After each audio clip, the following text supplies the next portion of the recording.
అమ్మా ఇందు. నానా ఆకలవుతుందా? లేదు నాన్న, దాహమేస్తుంది. ఏమన్నా చేసి పెట్టాలా? వాటర్ తాగి వెళ్ళి చదువుకుంటాను. సరే తల్లి.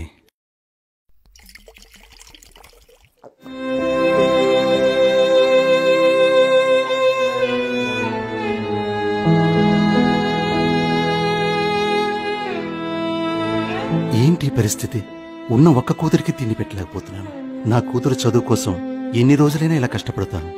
దేవుని దయ వల్ల 10th క్లాస్ పాస్ అయితే మంచి రెస్టారెంట్కి తీసుకెళ్లి తినిపిస్తాను. ఏంటండి, పడుకోలేదా? పాప కష్టపడి చదువుతుంది. ఇంట్లో తినడానికి బిస్కెట్లు కూడా లేవు. ఏం చేయాలో అర్థం కావట్లేదు. ఏంటి మనకి పరిస్థితి జానకి? మీరేం బాధపడకండి. మన పరిస్థితులు ఎప్పుడోకప్పుడు మారిపోతాయండి. పాప బాగా చదువుకుని మంచి మార్కులు తెచ్చుకుంటుందండి. అప్పుడు మన కష్టాలన్నీ తీరిపోతాయి. పాపని బాగా చదివించి మంచి ప్రయోజకురాలని చేద్దామండి. సరే జానకి, మీరు బాధపడకండి. లేట్ అయింది, పడుకోండి. ఇవాళ నా లాస్ట్ ఎగ్జామ్ రాస్తున్నాను, మీ ఆశీర్వాదం కావాలి. నువ్వు స్కూల్ ఫస్ట్ వస్తావు నాకు తెలుసమ్మా. డ్రాప్ చేయనా? లేదు నా ఫ్రెండ్స్ వెళ్ళిపోతాను. సరే అమ్మా. బాగా రాయమ్మా. Bye bye. డాడీ, మమ్మీ, నాకు ఫస్ట్ ర్యాంక్ వచ్చింది. అవునా? నువ్వు కష్టపడి చదువుకున్నావమ్మా. నువ్వు స్కూల్ ఫస్ట్ వస్తావని నాకు ముందే తెలుసు. ఉండు తల్లి, నేను రెడీ అయ్యే వస్తాను. అమ్మా, నాకు మ్యాథ్స్ లో ఇన్ని వచ్చాయి అండ్ ఇంగ్లీష్ లో ఇన్ని మార్క్స్ వచ్చాయి. నాకు తెలుసు నా చిట్టు తల్లి పాస్ అవుతుందని. డాడీ బయటికి తీసుకెళ్తారు, వెళ్ళిరండి. అలాగే అమ్మా. రా తల్లి, బయటికి వెళ్దాం. ఓకే. చూడు తల్లి, ఈ రెస్టారెంట్కి వెళ్దామా? Okay daddy.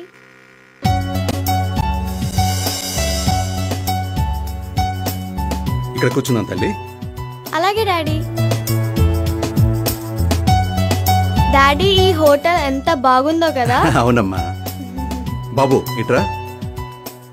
Sir, order sir. పాప ఆర్డర్ చెబుతుంది, అవి తీసుకొనిరా. Okay sir. ఏం కావాలో చూడమ్మా. 1 tandoori chicken and 1 butter chicken. Okay అమ్మా. సార్, ఇంకేమైనా కావాలా సార్? ఇంకేం వద్దు. సరే సార్, సరే.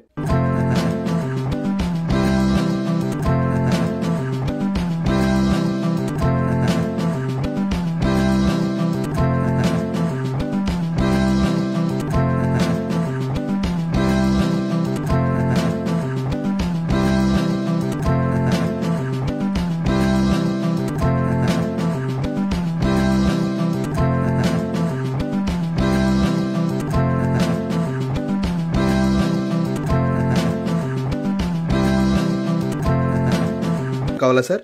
ఇంకా నాకేం వద్దు బాబు, చాలు. Okay sir. నీ పేరేంటి బాబు? శేఖర్. చూడు శేఖర్, నా దగ్గర డబ్బులు తక్కువ ఉన్నాయి.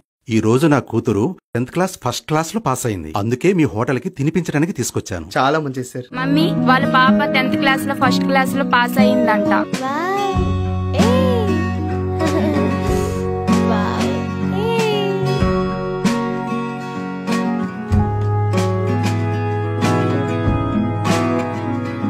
సార్, అక్కడ చూడండి సార్, వాళ్ళు కూతురు 10th క్లాస్ లో ఫస్ట్ క్లాస్ లో పాస్ అయిందని మన హోటల్ కి తీసుకొచ్చారు సార్. ఫుడ్ తినడానికి అతని దగ్గర డబ్బులు లేక కూతురు ఒక్కదానికి మాత్రమే తినిపిస్తున్నారు సార్. పాపం వాళ్ళ డాడీ బిల్ నేను కడతాను సార్. అట్లా వద్దు శేఖర్, వాళ్ళ దగ్గర నువ్వు ఆర్డర్ తీసుకో సార్. వాళ్ళ బిల్ మనం కడదాం. Okay sir. వాళ్ళ దగ్గర నువ్వు డబ్బులు తీసుకోవద్దు. Okay sir. ఓకేనా? సరే సార్. పోయి ఆర్డర్ తీసుకో. సరే సార్. మీరు కూర్చోండి, నేను వెళ్ళి మంచి గిఫ్ట్ తీసుకుని వస్తాను. సరే డాడీ. సార్, మీరు ఆర్డర్ ఇవ్వండి సార్.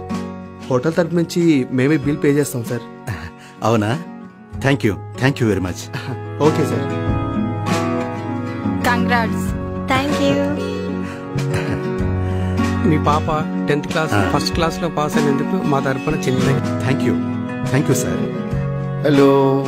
Hi sir. ఈ హోటల్ ఓనర్ నేనే. ఓకే. మీ పేరు? రాంబాబు అండి. మీ అమ్మాయి పేరు? ఇంద్ర అంకుల్. ఓ ఇంద్ర, మీ అమ్మాయి 10th క్లాస్ ఫస్ట్ క్లాస్ లో పాస్ అయింది కదా? అవును sir. Oh, it's a good news. Thank you. మా హోటల్ తరపు నుంచి మంచి పార్టీ ఇస్తున్నాం. మీకు ఫ్యామిలీ ప్యాక్ కూడా ఫ్రీగా ఇస్తున్నాం. శేఖర్, వస్తున్నాను సార్. ఇదిగోండి sir. Dear friends, hello everyone. ఈ రోజు మా హోటల్ తరపున ఒక చిన్న పార్టీ ఇస్తున్నాం. మన దగ్గర రాంబాబు గారు ఉన్నారు, వాళ్ళ అమ్మాయి ఇంద్రా ఉంది. ఈ రోజు ఈ పాప 10th క్లాస్ ఫస్ట్ క్లాస్ లో పాస్ అయింది. వాళ్ళకి కంగ్రాట్స్. మీలో ఎవరైనా పాపకి ఎంకరేజ్మెంట్ చేయాలనుకుంటే వచ్చి ఇందిరాకి విషెస్ చెప్పొచ్చు. Anyone can say good thing about her. Hi Indu. Kira me daddy నీ కోసం చాలా కష్టపడుతున్నాడు. నువ్వు కూడా బాగా చదువుకొని Okay. మీ ఫ్యామిలీకి సపోర్ట్ గా ఉండాలి. అలాగే. All the best. Thank you congrats. Thank you congrats. Thank you congrats. Thank you thank you sir. Thank you sir. Thank you. Thank you sir. Madam మీరు కూడా విషెస్ చెప్పండి. నువ్వు ఇంకా బాగా చదువుకోవాలమ్మా. Thank you sir. శేఖర్ చెప్పండి సార్. వాళ్ళని మన కార్లో ఇంటికాడ డ్రాప్ చేయి. Okay sir. వస్తానండి. నమస్తే. Thank you. మధ్యతరగతి తండ్రి అయినా తన కూతుర్ని ఒక ప్రిన్సెస్ లాగే పెంచుతాడు. తన కూతురు సంతోషంగా ఉండటానికి తన ఆర్థిక పరిస్థితిని సైతం లెక్క చేయడు అనటానికి ఈ కథలోని తండ్రి మనకు ఉదాహరణ. ఏ కూతురికైనా తన తండ్రే రియల్ హీరో.